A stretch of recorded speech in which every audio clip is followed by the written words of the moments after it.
Okay, Kevin Panic here, your 3-minute flight instructor. Scene 1, take 1. You're coming in for first landing.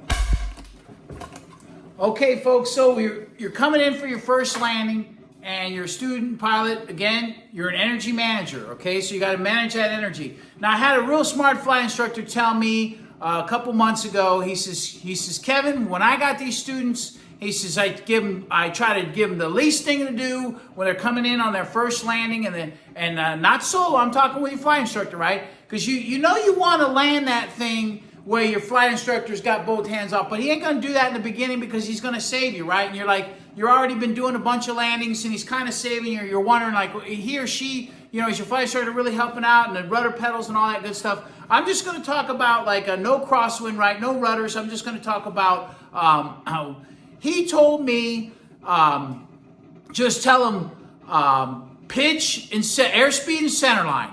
He said, Kevin, airspeed and centerline. Airspeed and centerline. I said, man, this gentleman, let me tell you, he's a really amazing flight instructor. Okay, so I liked it. Airspeed and centerline. First of all, get down that centerline, right? So now you're kind of set up. You are on the centerline. Let's talk about no wind or anything. So she's staying on the centerline for you, and your pitch attitude, right? So you got a nice pitch. It's airspeed.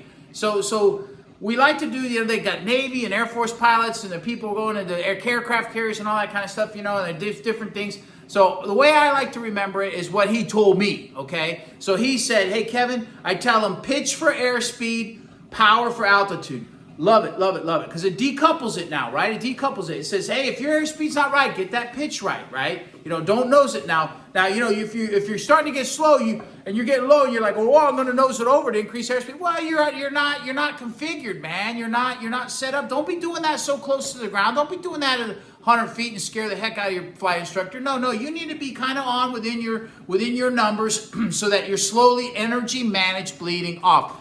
Energy manage bleeding off. Don't add, right? Don't add by nosing down. What you're going to add some energy is if your sink rate's too high. You're kind of coming in and your altitude, you're just coming in too fast. Go ahead, and a little bit of judicious power is going to just slow that, because that's that altitude, right? Now we're adding energy. Elevator up, power, elevator up, take power out, elevator down, right? And we don't want that elevator to slam, so don't slam the gears. But you do that, you take some time, your flight instructor's going to go hands off, and he's going to say, you're starting to get it. So 3-minute flight instructor, pitch for airspeed, power for altitude, just cushion it, and you'll be doing it.